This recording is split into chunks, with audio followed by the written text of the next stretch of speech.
Okay, so last class we looked at addition and subtraction of vectors. So I'm just going to quickly review that before we get on to components.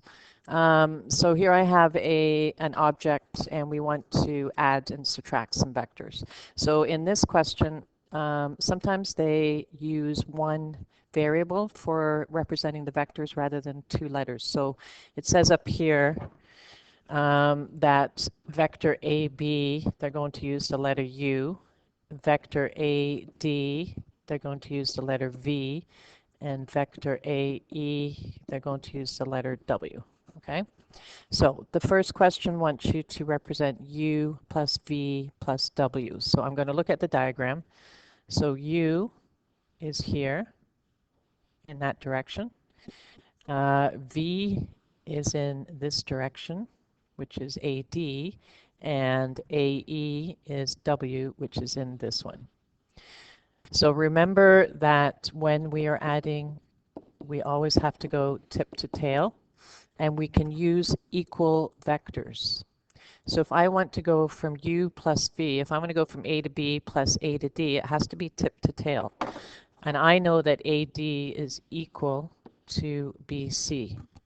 So I can go from A to B and B to C, and that would be equivalent to going to adding those two vectors together. And then from there, I also want to go tip to tail. I want to add A to E. Well, I can see that A to E is equal to C to G because they are the same direction, the same length, and I'm still going tip to tail. Okay, so my final result is here. So an equivalent vector would be A to G. And if we wrote it out in the letters, so U is A to B,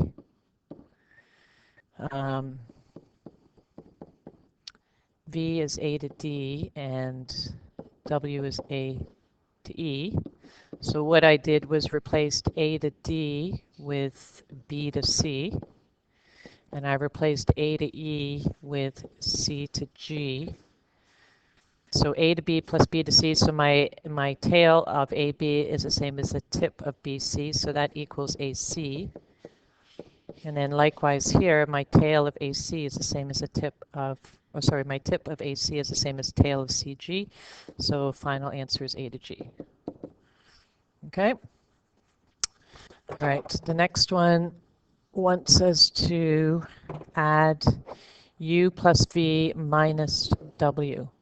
So U plus V and then minus W, which would be the opposite direction of that one. Okay, so U plus V, well, I'll use this one, tip to tail. So, and I'll write it out in letters. So U is AB, V is AD, and then minus W, W is AE. So I'm going to replace AD with BC, so I think I can add those two together. So AB plus BC is AC. And then I want to replace A to E with C to G, but I'm adding the opposite. So I'm gonna change this. Minus A to E is like adding E to A, right? So subtracting a vector is like adding the opposite. So I'll just change A to E to E to A, and then I want to go tip to tail. So E to A is the same as G to C. See, let's see, yeah, C to G, and then we get the same result, A to G.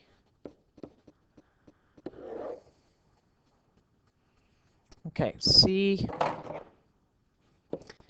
wants us to do U minus V plus W. So I'll just replace with the letters. Sometimes it's just easier. So A to B. So I want to take A to B, subtract A to D, and then add A to E. Keeping in mind, again, that the tip and the tail have to be the same. So A to B minus A to D is like adding D to A. All Right, so subtracting A to D is like adding the opposite, and then I'm going to look at my diagram. A to B, I want to add D to A, and it has to be tip to tail. So let's see. D to A is the same as C to B.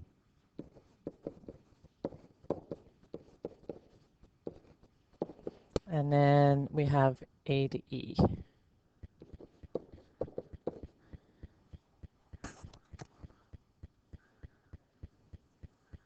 So let's see on the diagram. So we want to go A to B. We want to add C to B. I might have to go this way because I want to go tip to tail. So D to A plus A to B. So you can move things around. So for example, what I'm doing is I want the tip to add to the tail. So I'm going to move C to B and A to B plus A to E. I can add AB plus AE. Oops, sorry. We want to reverse that. Let's look on the diagram. We'll write out what we want to put here. So we want to take U minus V. So plus V would be that way, so minus V would be this way, adding the opposite, and then plus W. Okay, so let's say I start here, tip to tail, that's good, tip to tail, that's good, and then I'm going to move this one up to here. So I'm starting here, tip to tail there, tip to tail there, tip to tail there. So my final result would be D to F. Okay, just make sure that it's all tip to tail. Okay, so you can either do it on the diagram or you can do it with the letters. Okay, so now we're going to look at adding vectors using components. So this is based on right angle triangles. So if you think about a vector, if I start here and end here, right, I can think of this as the same as going across and then up. It's kind of like if you think about going around a soccer field. I could go down one side and across, or I could go diagonally. I would still end up at the same spot.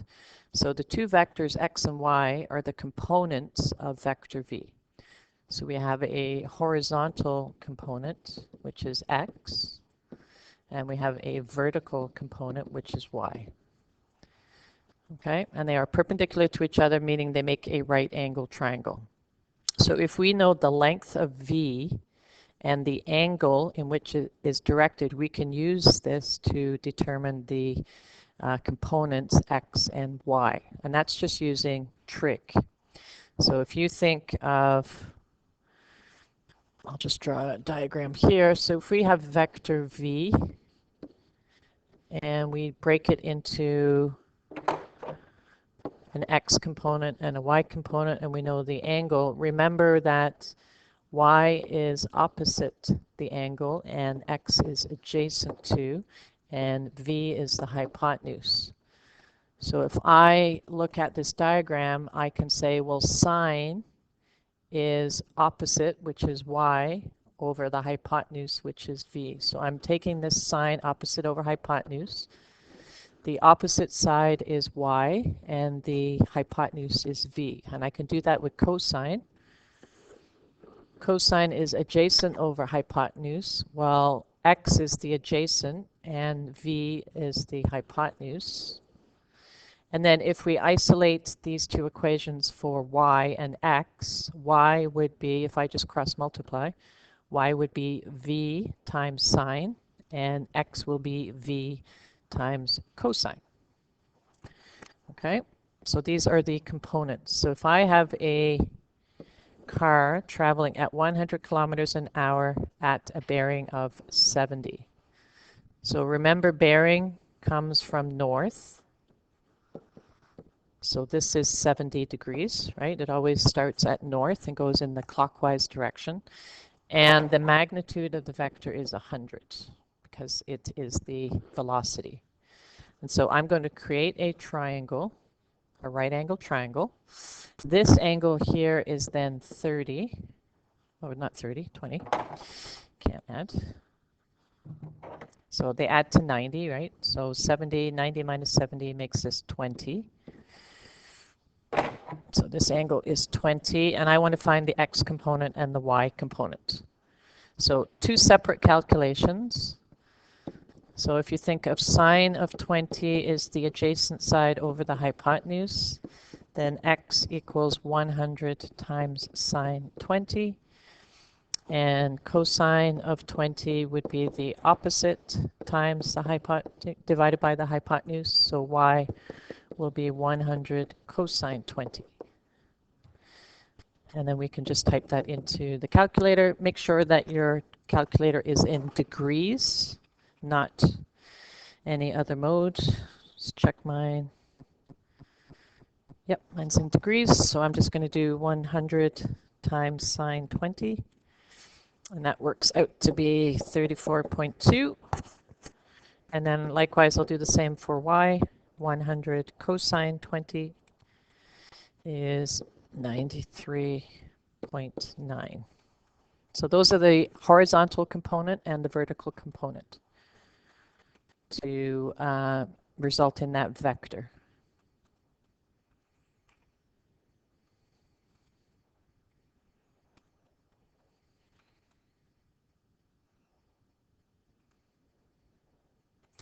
Okay. So here's another one. A train is traveling at 200 kilometers at a bearing of 200. Determine the components of the velocity vector. So always include a diagram. So let's put the angle first. So the train is traveling at 200 at a bearing of 200. So starting at north, we're going in the clockwise direction. So that would take me to here. Right, so it's 180 to the bottom, right? 90, 180. So this angle here is 20. I'm going to connect to the x-axis. We always connect to the x-axis. I'll write that here. All right, we never connect to the y, and we want to find x and y. And we know that the magnitude of the vector is 200. That's the speed. And then I want this angle here. The related angle is the angle between the terminal arm, the vector, and the x-axis. So that would be 70. So that's what we're using for the calculations. So x is adjacent, so we're going to use cosine. So we'll take the magnitude of the vector times cosine of the angle. And then y will be the magnitude of the vector and sine of the angle. So it's really important that you draw a diagram just to make sure that you have the correct related angle.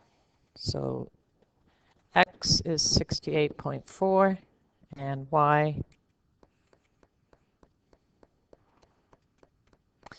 is 187.9.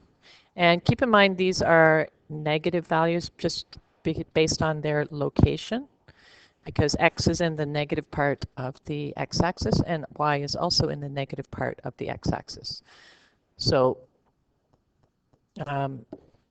in reality, it's in the negative 68.4 direction, and so is y. Okay, so make sure that you have the correct sign based on the quadrant that it's in, because we're talking about direction here. So if we were starting at 0, we would have to go left 68.4 and down 187.9 in order to end up in this spot, right? So that we get the right direction. Okay, so here we have two forces on an object. We have a 10 Newton gravitational force going straight down, and the wind is pushing the object horizontally to the right with a force of 5 newtons. Determine the total force acting on the object. Okay, well this one we could do it one of two ways. We could do Pythagorean theorem. right? So we could say it's a right angle triangle. So we have 5 newtons to the right and 10 newtons down, and that will give us our resultant vector. So 25 plus 100 gives me the magnitude of R. And so if we just want to find R, that's R squared, we'll just square root 125. And that gives me 11.2 newtons. So that's the magnitude of this vector. So we could just use Pythagorean theorem for that one. If we wanted to find the direction, the angle, right? So this is the opposite to the angle. Here's the angle. Here's the adjacent. So we could use tan to find the angle. So opposite is 10, adjacent is 5. Since we're looking for the angle, we'll use our inverse function, and then we'll just type that in. And the angle is approximately equal to 63 degrees. Okay, so that is just a different type of question where you're trying to find, you're not given the resultant, you're trying to find the resultant. Okay, these are right from the guide, so all you have to do for each one is determine the horizontal and vertical components. I would suggest that you draw a diagram because some of them are going counterclockwise and some of them are going clockwise from the horizontal. So the horizontal being the x-axis, right? So whenever it says from the horizontal, it's talking about the x-axis. If they say the vertical, they're talking about the y-axis. So let's draw a diagram for A. So starting at the horizontal going counterclockwise. So counterclockwise is going in this direction, 37 degrees. So starting from here, it's going 37 degrees this way. Okay, so just be mindful of where you're starting and in what direction you're going. So from the horizontal, so that's the x-axis, right, the positive x-axis. We're going counterclockwise 37 degrees. And then we're going to draw a triangle by connecting to the x-axis. And the magnitude is 570. So you're trying to determine x and y components. Okay, so with the first one, the x component will be the magnitude 570, and it's the adjacent side, so we'll use cosine. And then y is the magnitude, and it's the opposite side, so we'll use sine. So most of it is getting the diagram correct. So let's draw all 3 diagrams, and then you can do the calculations. So this is 455.2. And I put units, which is newtons. So usually force is measured in newtons. And then 570 sine of 37 is 343.0. So those are the x and y components of that force. Okay, let's look at B. So let's just make sure we get these diagrams correct. So B is starting from the horizontal and it's going clockwise 52 degrees. So starting from the horizontal here, clockwise 52 degrees. Tidy that up a bit. So we're going this way, 52 degrees. So join to the x-axis. We're trying to find x and y, and the magnitude is 29. So you'll be able to calculate your components from that. Okay, let's look at C. So C is starting from the vertical and going clockwise 28 degrees. So it's starting from the vertical and going clockwise. So my resultant would end up somewhere here, 28. So remember that you have to connect to the x-axis. So we're not going to use the 28 degrees for this one. We're going to use 90 minus 28, which is 62. Okay, so you'll be using the 62 angle, not the 28. It has to connect to the x-axis. And then you're trying to find x and y, and the magnitude is 1250. Okay, so just be careful of those ones. They always have to connect to the x-axis. And then the last one is counterclockwise, 14 degrees from the vertical. So D is counterclockwise from the vertical, so it's going this way. And this angle is 14 degrees. So 14 degrees counterclockwise from the vertical. So again, we're going to connect to the x-axis, not to the y. So we're not using the 14 degrees. We're using the angle that is created from the hypotenuse and the x-axis, the related angle. So it would be 90 minus 14 is 76. And then we're trying to find the x and y components. And the magnitude is 375. Okay, so once you have the diagram correct, then it shouldn't be an issue. You're just using sine and cosine to determine those components. So I'll let you guys finish that one on your own. The answers are in the guide. This is also from the guide, so let's just draw the diagram and then you can do the calculations. You have an airplane taking off at a velocity of 500, so that's your magnitude, at an angle of 20 from the horizontal. So it's going up 20 degrees from the horizontal. And the magnitude is 500 kilometers per hour. Again, we're going to connect to the x-axis. A says find the rate of climb, which is the vertical component. And B says find the horizontal ground speed, which is the x component. So you're just finding x and y in that. So using cosine for x and sine for y. Okay, so that one's pretty straightforward. So make sure with these that you draw a diagram so that you have the correct angle, and then you're just using sine and cosine to find the x and y components.